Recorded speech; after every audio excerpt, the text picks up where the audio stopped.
Gruesome Magazine.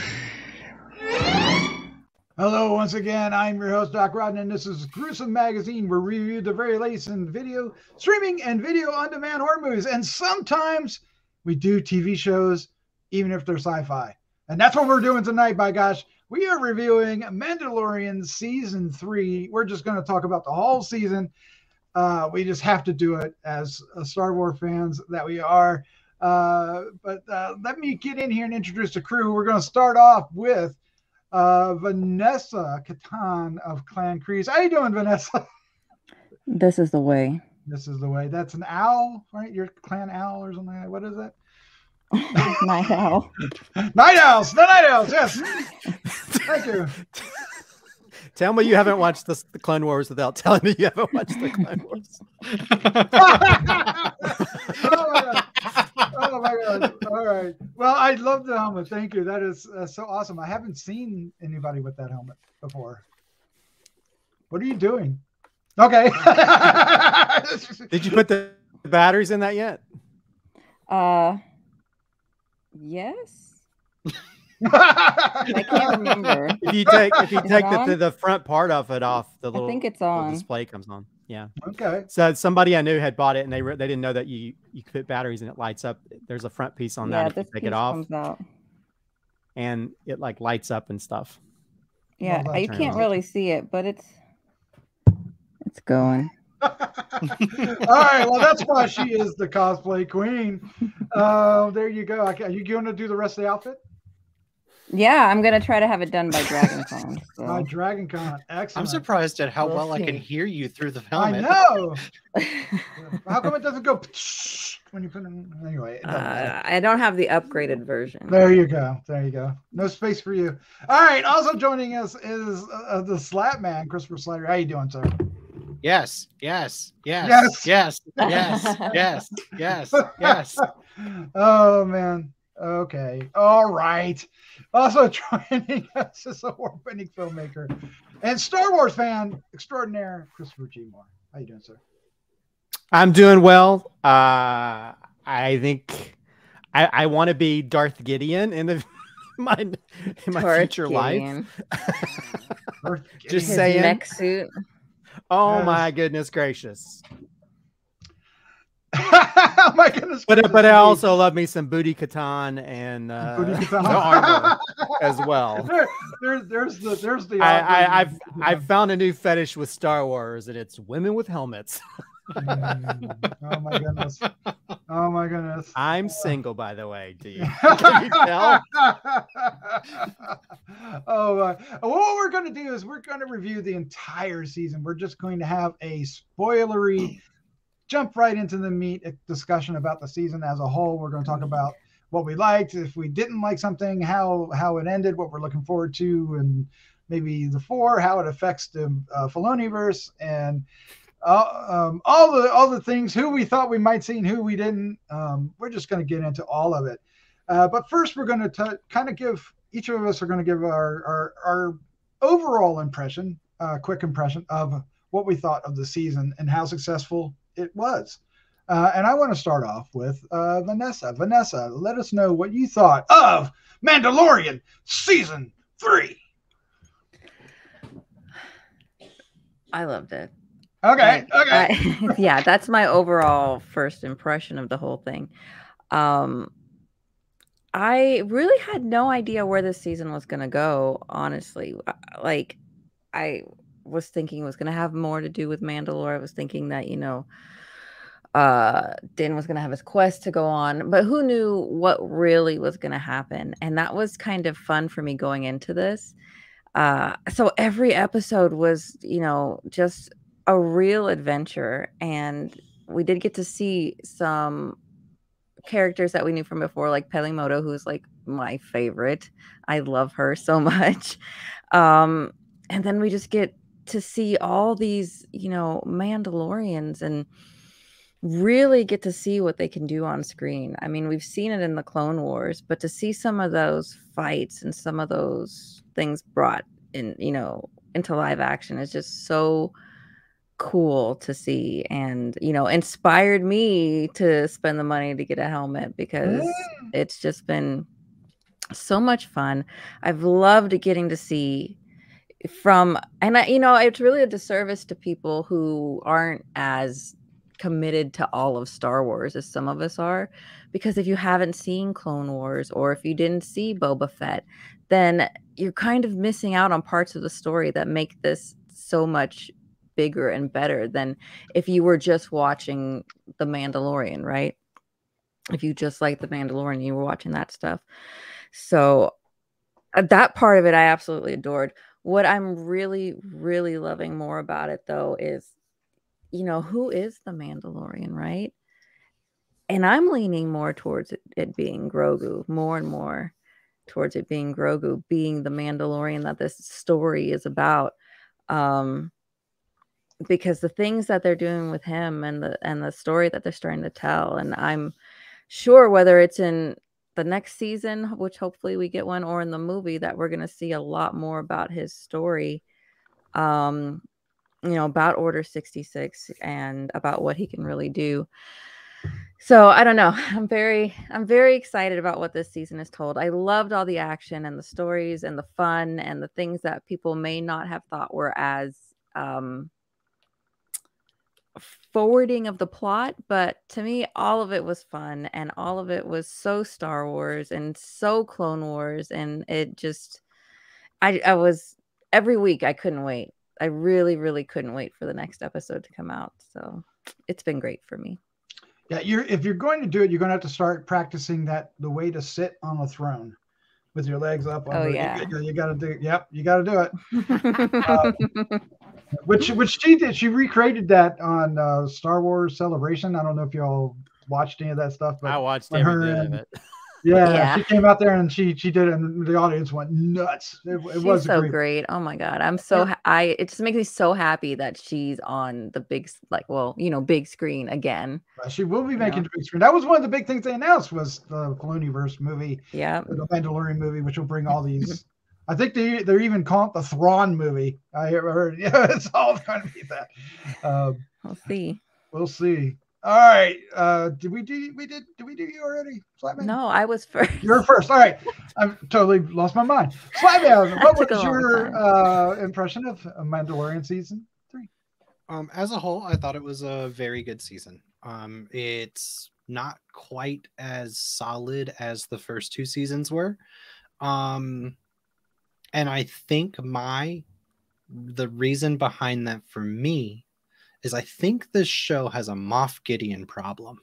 A Moff Gideon problem? Yes, and I think I like Palpatine. Somehow he just keeps coming back.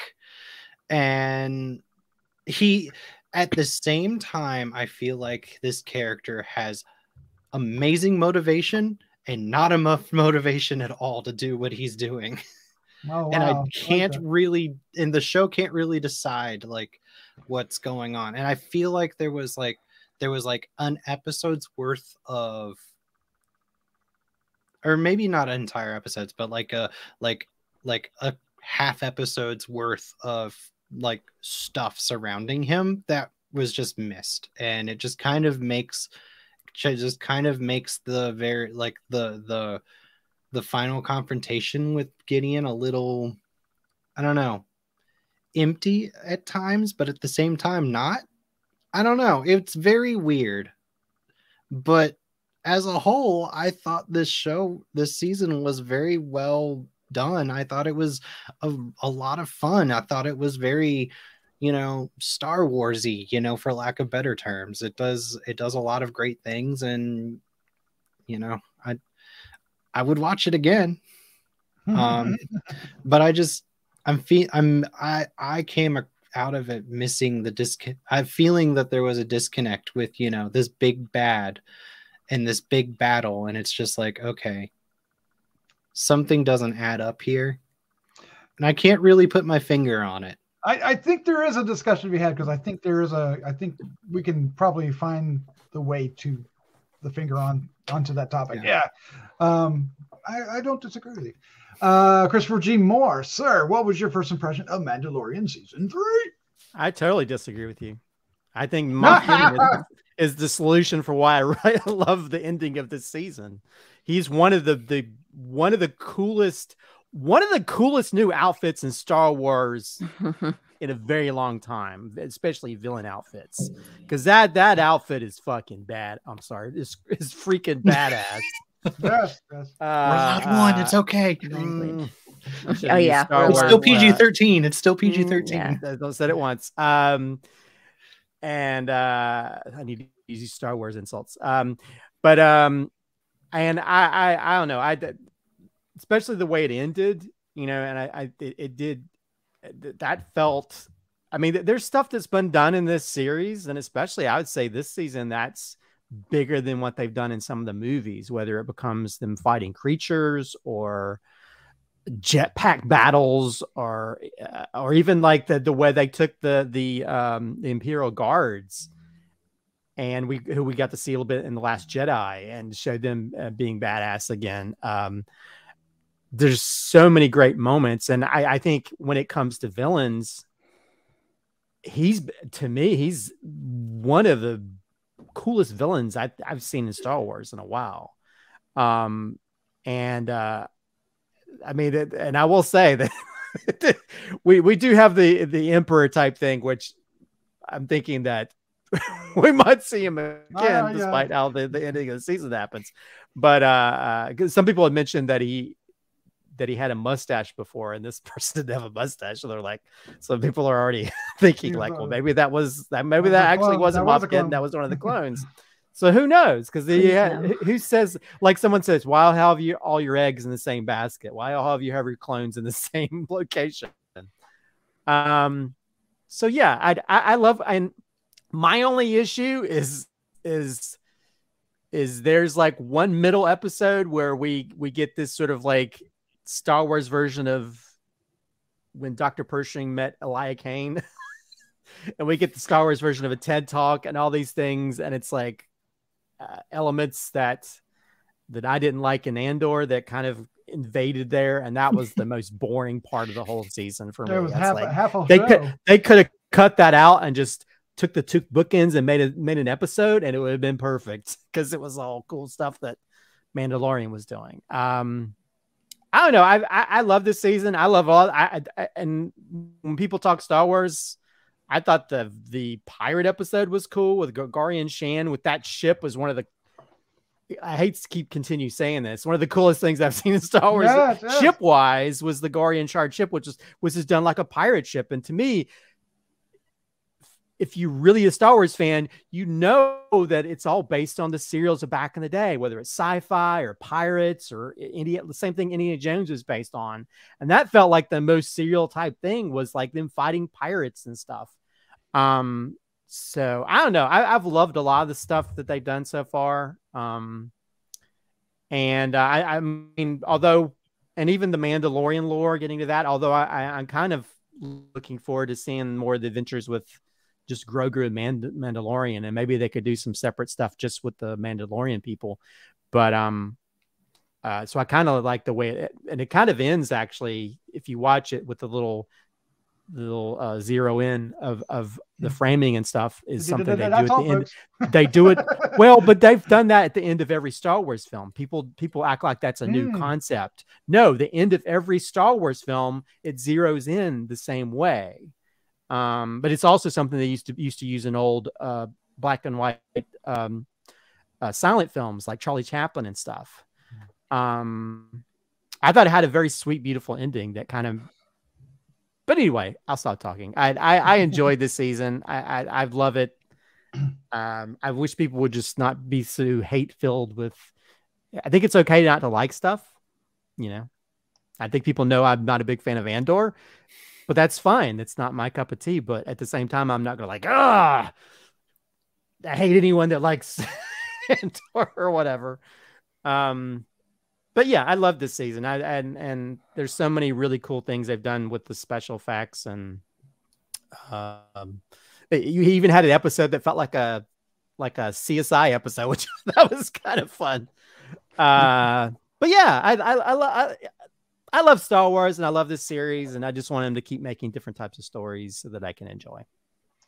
Yeah, I had a great time with this series. I good and bad. Like you said that one episode that was the half of the episode's kind of. I still enjoyed it. You got to see Coruscant and everything. I did enjoy Davy Salad, the pirate. I thought he was cool. I don't know what his name was, but he looked like a bit salad. Gorian Shand is his name. He's a salad Gorian guy. Shand. Salad guy. Yeah. The last two episodes looked as good as any movie, special effects wise. I mean, when we have all the Mandalorians fighting all the stormtroopers flying around and the ships and the ships coming down on fire, it's amazing. It looks fantastic. The effects are beyond top notch. It was amazing. The set designs are wonderful. We get battle droids back again, and they're actually interesting. Which I've never liked battle droids, but they what they do with them in this, that was one. I know people hate on that episode, but that's one of my favorite episodes in this season. The Jack Black episode and Lizzo. I liked what they did with Grue-Crew. They gave him a new thing to walk around in. He becomes what IG12. IG12, right? And Christopher Slatteman, you start up. No. One of the great moments is when he stops the fight on in the next to the last episode on the whatever skipper thing they have, the Mandalorian ship. I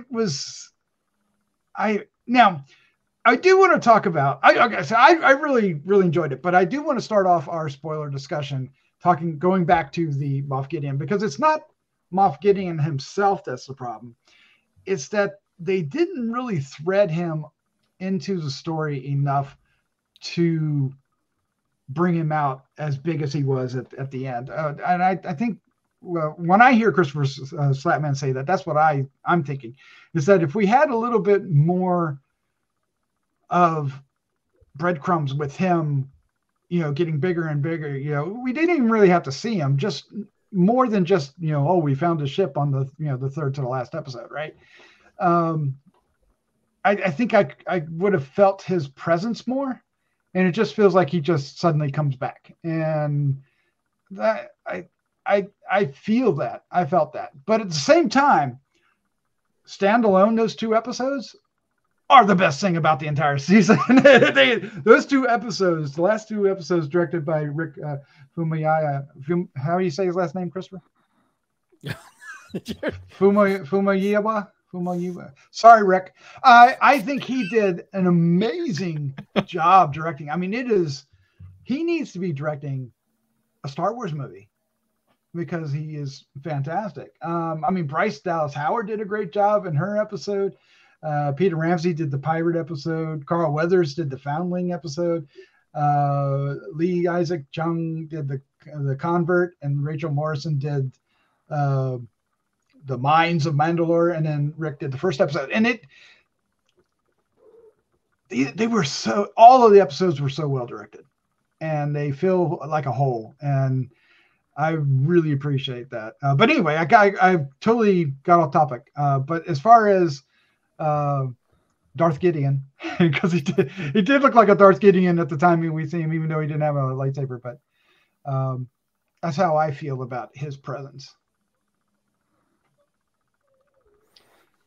I do hate that they shattered, that they crushed the blade, though. The dark saber. Well, that's the whole symbol, point, right? That's what's going to bring the Mandalorian people together, because it was so divisive, that blade. And so to me, that's the moment where, we all need to work together as a people, as opposed to symbolic. Because I think people put too much symbolicness in like things like that, when it's more, like they said, it's more about the people than it is about this weapon. Not to say that you can't take that crystal and make and Grogu, whatever, can make his new lightsaber out of it. There is a character that can rebuild it, that is going to be in Ahsoka, that actually knows and has everything to know how to rebuild that one. So I imagine it'll get rebuilt. But now, is her hand crushed? Because I don't know how her hand could be crushed. No. Well, I mean, I think he if just it crushed is the- back to tank. Yeah. Oh, there you go. Back to the tank, and then Yeah. or just spray it like Grogu does. Oh, there you go. Yeah. Spray There it in you your go. face. Just spray All foam. right. So A cute. Okay. spray foam cast. Yes, yes. Yeah. Hilarious. I do love how Grogu saved the day, or at least tried. And or, I mean, he did save the day, I guess, in the last episode, saving Din Djarin at the last moment, stepping. Well, in. just Yeah. also working together when they're working in tandem with each other. Yes. Yes. You know, Oh, especially during the fight, right? yeah. Yeah. I mean, I mean, you can see that. Okay, oh, it's father and son fighting together. you Yeah. know? It's been pretty exciting getting to see him really use his powers more and more and kind of develop those more and more this season. I mean, the first 2 episodes are such a punch. Like, he's in Mandalore bathing in the waters by the 2nd episode. Like, they were really moving through this. But I really liked that about this season. And I, because then immediately you get to see, because for a while I was kind of wondering, like, his little pod, who controls that? Does he control that? Does he fly it around? But that episode kind of answered that when he flew away to go get Bo to come and save Din. So I don't know. It's just there was little things with Grogu this season that were so just cute and heartwarming and really intense, getting to see these stories through the eyes of someone like really so young, right? In certain ways. But like Yoda was teaching at the Jedi Academy, or whatever, at like 100, right? And so Grogu's 50, between 50 and 55 at this point. So that's not very long to kind of fast forward to us seeing like a real adult Grogu, and it's not going to be that much longer, I don't think, before we're really seeing him speaking and like doing some awesome things. I really loved that the segue into him speaking was IG-12 though, like the no and the yes. The first time he hit that, when he tried to take him out and he was like, no, that was the best thing. Somebody on TikTok, the video where the Mando and Bo-Katan's in the ship, and he says, this is the way, and this is the way. Yeah. And the Grogu sounds like he says it. There's a person on TikTok that says, I think he's saying it, but he's saying it Yoda-wise, because it almost sounds like he's saying the way this is. And I was like, oh! But yeah, I mean, although I will say, I've had a few people that are now, this is the toxic fandom at work, like, oh man, I hate Grogu. I wish that they like, evidently they had an idea that supposedly Grogu wasn't supposed to be part of the series after he went off to. Some people are hating it's like, oh, his cutesiness is getting too much. It's just, it takes away from the show. And it's like, what is happening here? Cool. It's like, it's the ending. The ending is so emotional when he takes Grogu down to get, to become a Mandalorian, and he can't speak the phrase, so he takes him on as his apprentice, and he goes, well, he doesn't have parents, and he goes, well, I'll adopt him. And that was just that's what they're leading to, is that he is now, legitimately his family. I don't know if they have a place they have to go to sign documents and anything, but I mean, as far as the show code, yes, I mean, and they literally have the ending on the farm, and it was great. And he's not eating the frog; he's just raising the frog. He's playing with his food first. Okay. Vanessa, one thing you said is it won't be long until Grogu can speak. Guess when he could probably speak? The new movie featuring Rey. Oh man! That'll be later, right? So but still. I was thinking, that would be a good opportunity to show an older Grogu. That'd be so cute, the two of them together. And like, what if because to his knowledge, he's learned that like the Jedi and the Mandalorian were like at odds, right? Or family's important, even though that's not something that the Jedi way usually speaks of. So who knows when they meet, what that meeting would be like, or how they'd have to come together. You know, it's a very well, and that, lots of possibilities. well, there's It's a possibility all about of creating family. Oh, Yeah, good come Lord. on, Ben. It's the Fast and the Jedi. But yeah, I think there's, yeah, I mean, I guess we're sort of going off target here, but yeah, I feel like with Rey and the new Jedi Order, they could probably maybe make it more inclusive and not being so restrictive on things, you know, that have caused problems in the past, you know, with Jedi and the like. They got a real opportunity now with the new stuff. Yeah. Um, And if they combine it with the stuff that they've been doing in the High Republic, which that Jedi Order is very much what we think the Jedi Order should be, where they're not pushing for no attachments, you know, they're pushing for, you can have attachments, just don't let them control you, you know, you can have love, don't let it control you, you know. Yeah, don't give in fully to your hate or your anger or any emotion, you know. So they're literally writing the way that it should be done right now. Well, as Lucas said, it all rhymes. It all cycles back to what came before. Yeah, for sure. I really appreciated how the overarching story of the Mandalorians had so many parallels to, like, you know, the story of the Jews in the Bible. And how, you know, they struggled, they were driven out of their land, and they had to go through all this turmoil to try to get their land back. And the way those kind of themes were playing through this, the way that like Favreau and the team wrote these stories, I found to be like, it just makes it very poignant when you look at it from kind of that perspective. It's like Moff Gideon is truly trying to eradicate this entire people. Like, his goal is to eradicate every Mandalorian, exterminate the entire place. Exactly. And like, we've seen that in history before. So, and that's something, like, especially with the new Star Wars we've been getting, that I really, really appreciate them kind of so carefully weaving those kind of actual history stories that we have into the Star Wars stories, because that's exactly what, you know, George Lucas did to build this universe. So I really like how they're kind of still going on with that sort of tradition in this.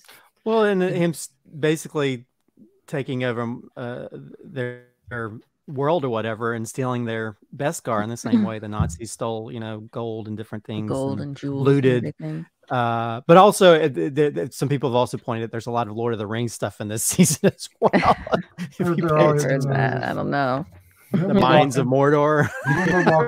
We're walking. You know, what I just heard was I really like the political aspect of this Star Wars story, coming from someone who just has notoriously said, I don't like political stuff in my Star Wars story.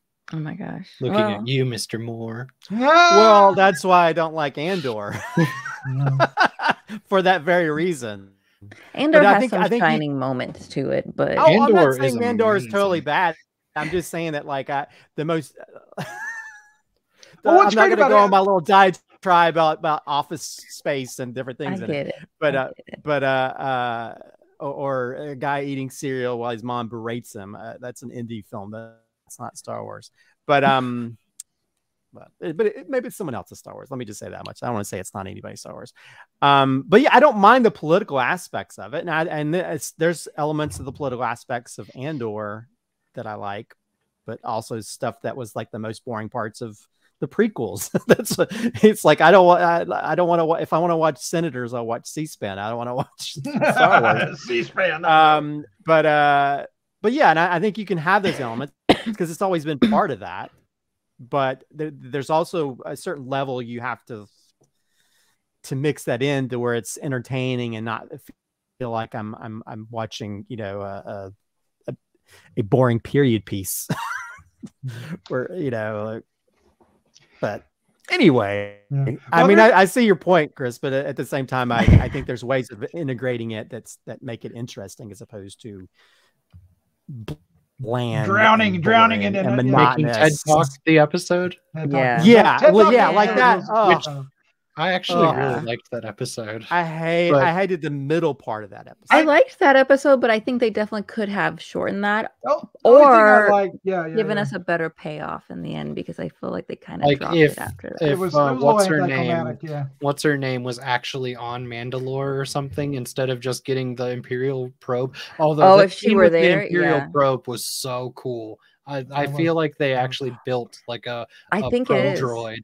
I think Well, it was that- an original one that they used that they brought in. Oh, really? Okay. I think I saw that in like a breakdown or something. Well, and even that particular episode where she shows up, it's also kind of cool because for those of us that remember when they were making that Star Wars 1313 video game and stuff, which was supposed to be the underbelly, where Boba Fett's supposed to be there. This is that element of Coruscant we get to see. Was that Coruscant? Yeah. That's right. Okay. Yeah. We get to see that element. It's very Blade Runner-ish. In fact, Elia Kane, she's like, oh my god, got her she look looks out, amazing. very like Decker from, then we get the robot bar, the resistor. Yes, the resistor. Yeah. Which is the most robots I think they've ever had in one space before. And there's so many Easter egg robots. Evidently, there's Doug Chang, I think his name is. I don't know if you guys watch any of the Star Wars. A droid bar. Anyway. Well, one of his first robots, one of the first robots he made, he put in that scene. So, and again, that's also an element for those of us who are huge Star Wars fans. Mm-hmm. All those little Easter eggs and elements that show up throughout, or even just like the creatures and like and also bringing back one of my favorite parts of the last the Rise of Skywalker film was the Anzellans, the Babu Freak. The Babu Freak. Anytime they show up, I am a happy kid. Bad baby, no squeezy. I love those. Yeah. Bad baby. No squeezy. No squeezy. So stinking.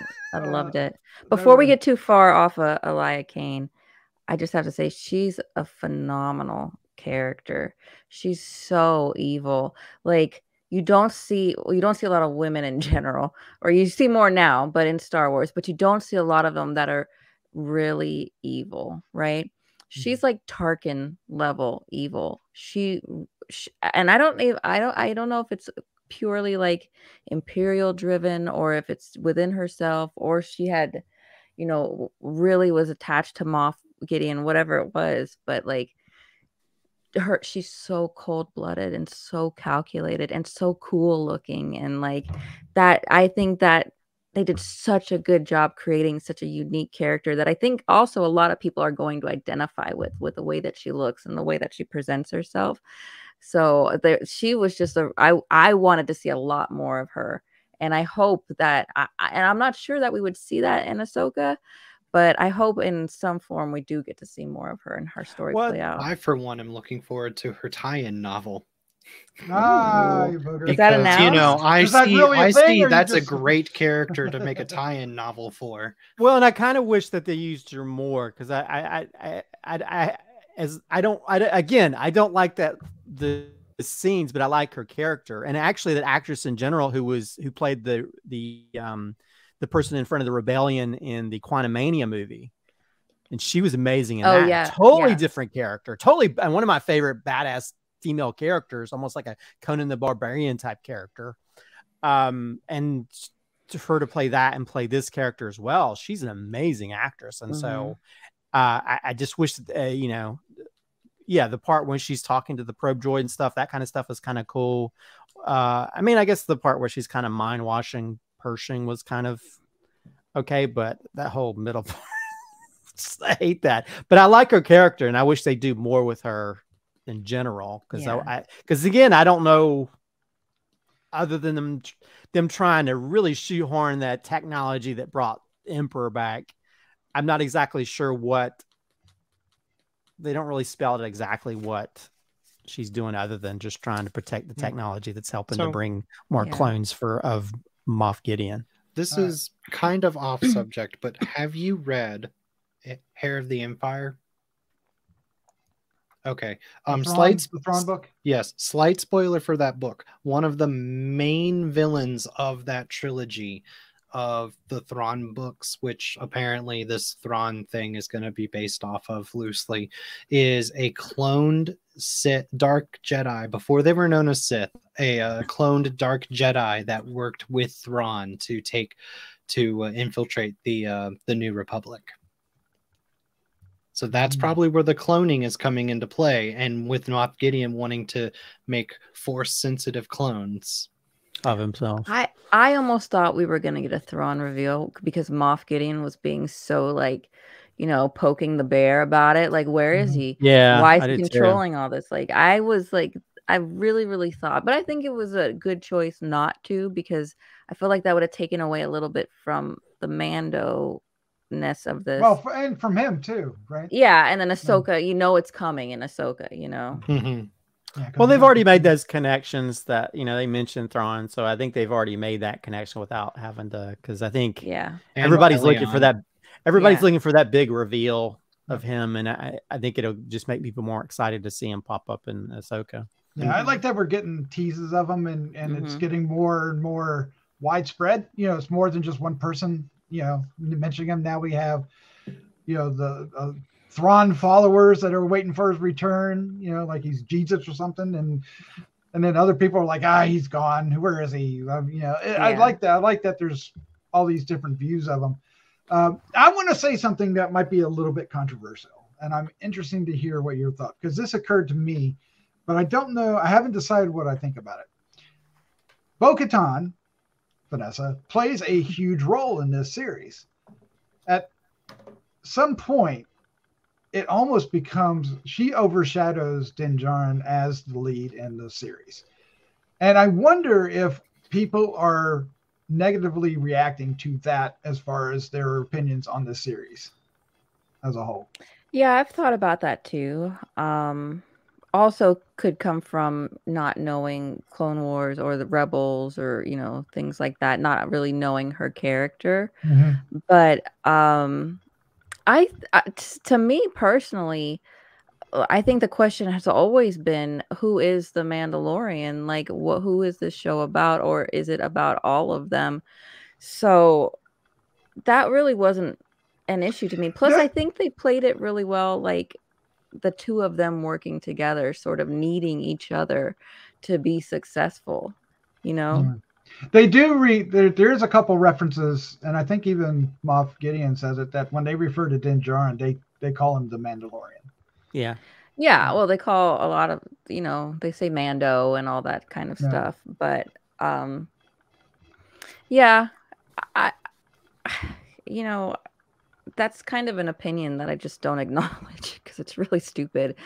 But you know, I just don't think, I didn't see an issue with that, and I can appreciate a bigger story being told than Din Djarin. I mean, Grogu can live 1,000 years, and Din can live maybe 10 more if he's lucky. If he's lucky, yeah. So, you know, it's a bigger story than that, so that doesn't really bother me. Plus, I love the character of Bo-Katan, so finally getting to see some redemption in her character arc, in her story, in her line of Mandalorians, you know, was really cool to me, and I really liked seeing that a lot.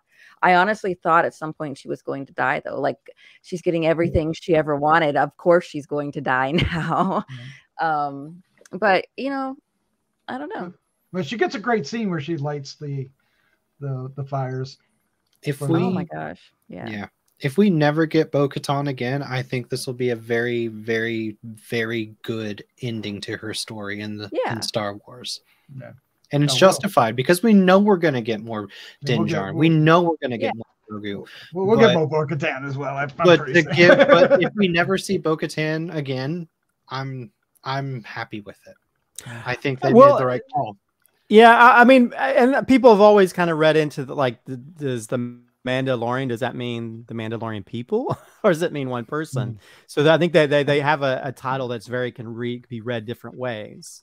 Although I will say, just like everything else, just like what they've done with Clone Wars and other things, they've done a great job of like taking stuff that people hated or had issues with and making it better. And I think also one of this season with the redemptive use of Ahmed Best Yes, to be the person that saves Grogu after all the crap that made him suicidal after all the crap he got for playing Jar Jar Binks. And even somebody had actually, they asked the question, well, who sent who sent those guards from what was the planet is anyway, the Amidala's guards or whatever. Supposedly Jar Jar Binks might have been the one that sent the guards. There's even more of that connection. But I will say I kind of like that. I really love that they use this series to sort of like show some redemption for all, you know, and really treating him with the proper respect he deserved, you know, and also again tying in all these little extra trivial things that have been in different, you know, played a game show host for a Star Wars game show host character, and now they've made that canon, so that's kind of interesting. It's so much happened in this season. So many different things, and even that last episode, I think we were all talking about, man, this episode is going to be 30-something minutes long. How are they going to wrap? There's so much crap happened in that. Man, it was so good. They really cram it all together. It were some great visual moments. I mean, it's very anime. Oh yeah, I mean, it felt like Rebels. I mean, the 2 episodes. But when that ship's coming down and on fire. One thing is that people think that the Mandos flew in space. They didn't. There's a layer in the atmosphere. They weren't in space. The ships weren't in space. They were actually above that layer that was there. So people don't really get that. Also, it's all made up. Well, anyways, that's true. But I mean, there are some things that you have to don't have gravity in space, but well, you're going to be floating around in your ship. We make some concessions. But the visual of that ship coming down on fire was oh my god.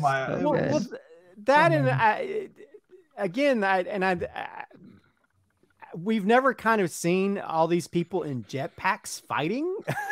That was amazing too. You know, and that we always see ships fighting, but we've never see that. You know, even Jedis are just on the ground fighting. A lot of times they flip, but all these people coming at each other in this war and stuff, and how they kind of focus on things. I mean, it really feels that they watch some anime to be inspired by, because it looks so cool how they shot that, you know. And this is a TV series. It doesn't have the budgets as the movies do, but they still were able to pull that stuff off to make it look really cool. And I think that's what kind of sells it so much. I mean, I don't know about you guys. I was like, oh my god, there's like there's better action in that one episode that have been in some whole movies at points. And a great attention to detail. Like when you're with Din Djarin and Moff Gideon, you can see the battle going on in the background, you know, little bits of it. And so you get the idea of space and where everybody is, so you don't lose track of that. It's really incredible. I mean, that's why I'm thinking, you know, Rick Famuyiwa closer is the guy that should be directing. A phenomenal job. He really understands how to frame some great, you know, scenes. He really has that like Star Wars feeling to him that he can really express on the screen. Also, gotta say, R5 story arc. I'm R5. And oh my god, the little droids. The little what are they called? The mouse droids. One of them backs off. I saw that. A couple of them fall off the. Two of them go off the back, and the people are just like, "Why the hell did the Empire and Rails, man? Why don't they put them up?" Well, because they have to get their budget for all the clones somewhere. So there is no OSHA in the Empire. Oh my god, hilarious! They are OSHA. Well, and I think again that's another redemptive type thing, because he was the robot that messed up in the New Hope. You know, he's always been, but then people are, you know, all these ideas that maybe he did that on purpose, and now we find out, oh, he has a history of being in the rebellion, but he's also, you know, even R2 would be kind of scared at times, but this robot's needs Xanax. I think if I were a robot, I would be that person. He's like, you're gonna make me go do that. He's so cute. And it was just seeing him be, you know, see that how they've taken this robot again. It's a kind of a throwaway, just a side character like Boba Fett was, you know, at some point. and make him this sort of like, oh, he's really helping these people out, you know, and even to deal with somebody, I don't speak binary or droid, so Yeah, I like that. I don't speak binary. Oh my gosh, it was so good. Yeah, I loved. Go ahead. I was gonna say definitely the whole series definitely felt steeped in Star Wars, and I don't think. I mean, it just really does in a wonderful way, and you know all the other. I mean, where am I going with this? You know, Andor has a different feeling, and it is steeped in Star Wars too. Andor has a different feeling. The Obi-Wan had a different feeling as well because it's a different portion of the story, you know, different time. And Ahsoka, as far as the trailer goes, it is far more into the Jedi storyline than this one or any of the others. Even Obi-Wan wasn't really that. It had a Darth Vader in it. It still wasn't Jedi as much as what I see in the teaser trailer for Ahsoka. So I like and the Boba Fett is more like an extension of Mandalorian. So I like that we get these different flavors of Star Wars, and there is this, for lack of a better thing, this Filoni-verse kind of tie between them all, even the ones that aren't. You still feel that. So I'm really appreciating that. And I don't know, I lost my train of thought, but there we go. And I will say, to your point, Vanessa, now you got me trying to say his name, but anyway, say it. Famuyiwa. Famuyiwa.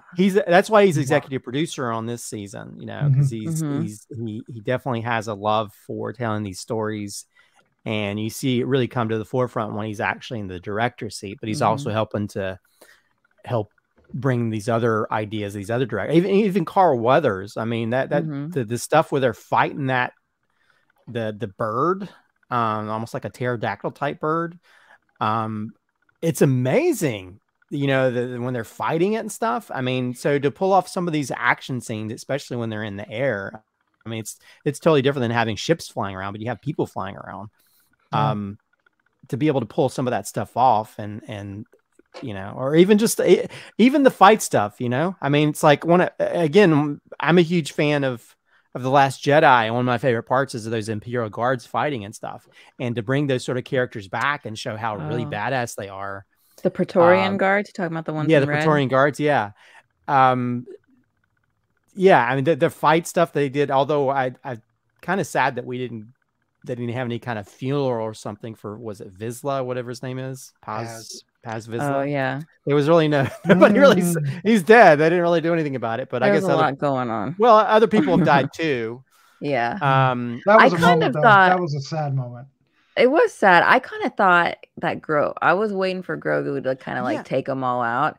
But I really liked the way that it played out, because there was some tension there. When that door shut and Din's like, no. Oh my God. I was like, oh no, what's going to happen now? And then he's running around the top of that circle, running away from them. That's just such a great, I just love seeing that. I did notice that Grogu did not go back through the hole.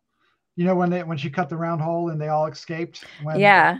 And I was like, where did Grogu go? And I was like, what, you know, did they just forget about it? And we spent a week at the house talking about what's happening with Grogu? What happened? Was that a slip? Was that the storyline? And I think because it would be very complicated to show him walking through that hole. So I think the visual effects guys. But he didn't go that way.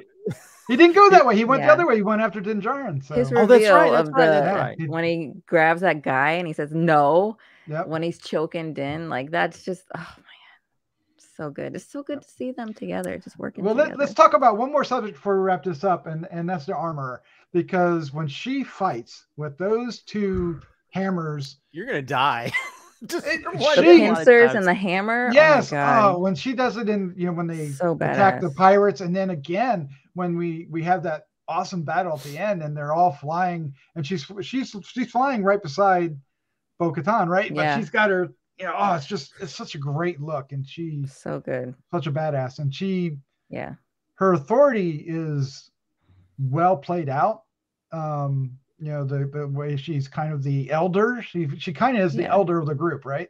Yeah, she's like the religious leader, right? Right. There's the secular group and then there's the religious cult, but she has a way of being like very sure. She's just very sure in what she says and how she presents herself, and that's very carries that authority. And I liked how she both allowed Bo-Katan to join in and gave her the ability to then break back out and unite the clan. So that it was really, I mean, she was a driving force in that storyline. It was great. I really liked how that played out. Oh yeah. I can't wait for the tie-in comic. Oh gosh. the armor before the Mandalorian. Does she have another name? Do we only know her? I don't know. Yeah. I genuinely don't know what her end goal is though, and I'm curious if they're gonna involve her heavily in future seasons, or if they're kind of gonna be left to if they're gonna leave some mystery behind her character, because that's kind of been the driving force behind her character for 3 seasons so far, right? Is a bunch of mystery, and I don't know, I kind of wish that they wouldn't answer the questions and just let it be. And, like was she a follower of Darth Maul because of the horns, like, or Death Watch or whatever it was called? Like what are her intentions in her background? I honestly think her intentions are to unite Mandalore and to have Mandalore be strong again, but gosh, she's so badass. Well, I think that's why people thought she also might be a spy, because of Moff Gideon. His helmet has horns on it as well. Yeah, he's a and they're making some kind of connection with that. But yeah, but I think it is one of those things to where it's like, it's sort of like trying to explain what the Force is. It's midichlorians. I think once you over-explain stuff, you kind of suck the mystery or the coolness of certain characters. Like I think I guess some people how probably the hell did Han get his name? Yeah, I mean or Boba Fett. Even the book of Boba Fett. I think sometimes over explaining stuff, it's kind of better just not knowing a lot of. You can have little details, but trying to explain this is where this person came from. It's like I'd rather her just be like, that's that sexy voiced armorer who can kick ass, mommy. Yes, mommy. Yes. Oh my god, you turned her into an S&M character. All right, let's go ahead and wrap this up. Let's give let's just give a score for the entire season as a whole, and let's all pick a favorite scene, character / whatever, and just give your wrap it up. Vanessa, you're up first. 1 to 5. That's what we're going. Yeah, that's hard. That's really hard because I really enjoyed this one. I probably would go. Oh my gosh. Maybe if I were to go to 1, 2, 3, right, with the seasons, I would probably go like 5, 4.5, 4. So I would give this season a 4. A 4, okay. Yeah. Which is still strong. Yeah, definitely. It's definitely. not a. I just want more out of it, of course. Oh my gosh, my favorite scene. I really loved the part where, and it's no action or anything to the scene, but when Din tells Bo-Katan, your songs have yet to be written, and I will follow you until they are, Lady Kryze, or like something. I will defend you or fight for you. And I was like, God, that's so intense. Like, there's just so many moments like that, especially between the two of them. I loved the way the two of them interacted, and for so long you kind of thought that they were going to have to fight because Bo-Katan has to get the dark saber, right? Like that's where this has to go. But I love the way that it played out. I love that she had to save him so many times, and then he saves her. And the three of them are just this perfect little family. I want to see together. Yeah, I love the shot when Grogu's saving them from the fire, and what she looks down at Grogu,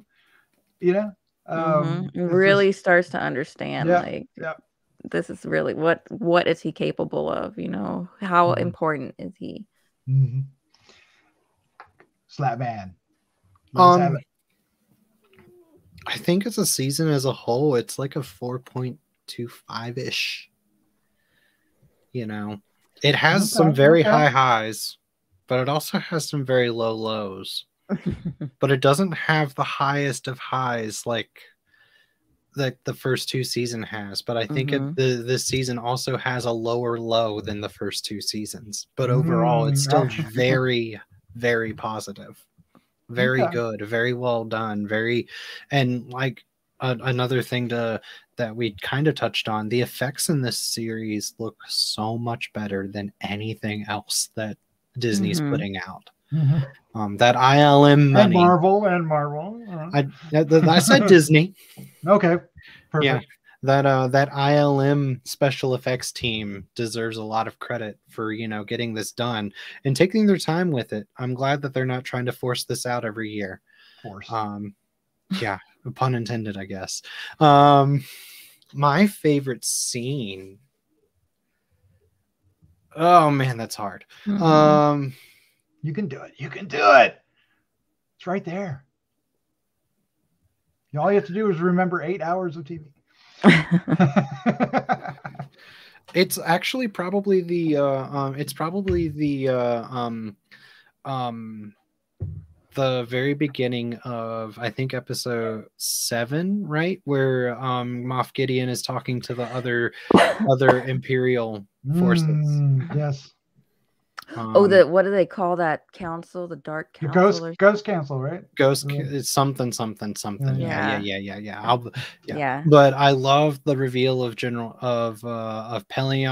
of Hux. I love them negotiating. Shadow Cancel. I love them negotiating, negotiating the the different the resources between the different remnants of the Empire, and showing that they're not just the showing that they are unified even if they're scattered. Yeah, I thought that was super. I loved that. Oh, and the reveal of Project Necromancer during that discussion. Yeah. Another I wonder what that could be about. I wonder. Clones. Christopher G. Moore. Palpatine returned. I'm afraid Palpatine has returned. Yeah. Somehow. I'm afraid Moff Gideon has returned. I will give it a 4.25 as well. I think it had a lot of great stuff in it. I still hate that episode with the whole when Harry met Sally Office Space stuff. But overall, it's had some really great action. And I will say, to your point, Doc, Star Wars does all its special effects in-house. Marvel sends all of its effects out to different houses, and that's why some of the effects is shoddy in some of the Marvel movies. So I will say that that ILM does a better job of fixing it. And even when it doesn't work, they'll change the episode later. Yeah, take the cup out. Jeans guy. Weeks later. Because there's been a few there's actually been a few things this season, I think, that they had to fix. But yeah, as for favorite scene, there's a lot of things from the season, but I'm gonna go back to one of the earlier episodes that I love because it was like the most horror thing of all the horror things, and that'd be like the creature and the spider robot thing and the Mines of Mordor. I think it was the Mines of Mordor episode. Yeah. It was created by Phil Tippett, who helped create a lot of the stop motion stuff for the original Star Wars stuff. That was one of the coolest creature things I've seen in a very long time. And there was a lot of artistry behind that. And Tippett I think the cool thing about him being coming to the series, he's created stuff every once in a while. Like there was one part with the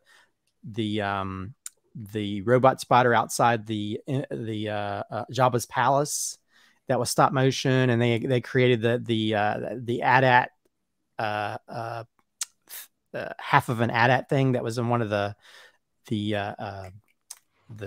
sea alien creatures planet or whatever. But anyway, that was one of the coolest things I've ever seen. And I've said that probably about a lot of episodes in this season, but that in itself, I was like, man, this makes some horror stuff, Star Wars, so I can direct it. Do it. I'm going to try to do this quickly because we're running out of time. I'm going to give this a 4.5. I actually think it. Woo! I gave it the lowest score. That's I like it. I like it quite a bit. I even like the drier moments that are kind of being rough. And I love the guest star. There's one of my favorite episodes is the one I hear a lot of people complaining about with Jack Black and Lizzo and Christopher Lloyd. I really love that episode. That was so much fun. It wasn't as powerful as like the last 2 episodes, but it was fun. It was just Star Wars, and Jack Black made such a great Star Wars character. Mm-hmm. And I just loved how Lizzo got along with Grue-Crew. I don't know. Right, anyway, so I'll shut up.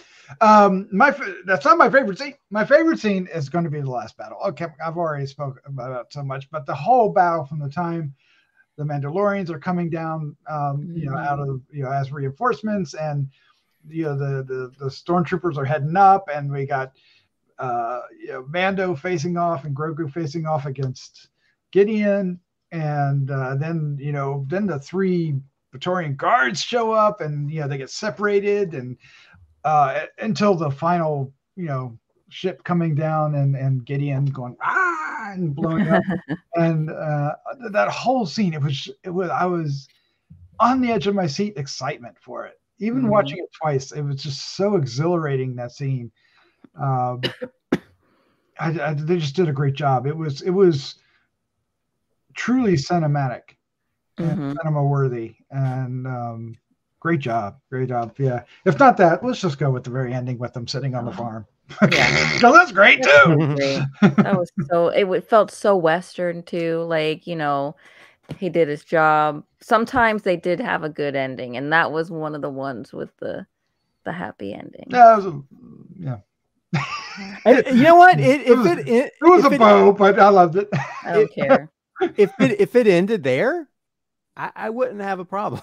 Yeah, it would be. If that's it the would last, tie it in a nice little bow. Yeah, if that's how the Mandalorian and Grogu, how we end seeing their story, I wouldn't have a problem with that at all.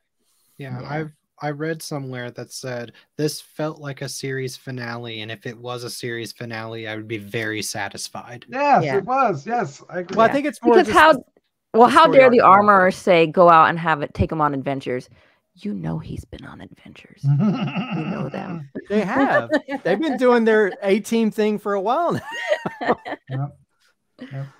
All right. Well, there you go. Now we just got to look forward to Ahsoka. What is it, August? Yeah, too far. Gosh, too far. It'll be here. Yeah. Galaxy far, far away. And one more Bad Batch coming. Oh my gosh. And another Andor, Christopher G. Moore's favorite. Yeah. I want to escape, but I know how to swim. Actually, the Acolyte looks pretty dope. Oh, that's true. The Acolyte. I'm excited for the Acolyte because anything dealing with Sith and stuff, I just want to see. That's gonna be great. That looks, from what I've seen, and although I will say I want to know more about the white bearded guy in the Ahsoka series. Ray Park, or Ray Parkinson, or whatever I would say his name. He looks. Yeah. And Ahsoka. No, Ray Park. No, it's not Ray Park. I forget his name. Anyway, it doesn't matter. Ray Parker Jr. Ray Parker Jr. Yes. But that trailer just has me so stuck. Well, we gotta get out of here. We're over our time. SLATTMAN Christopher, Vanessa, thank you for joining me. This was a lot of fun. This is the way. This is the way. This is the podcast. The way this is. Adios, amigos.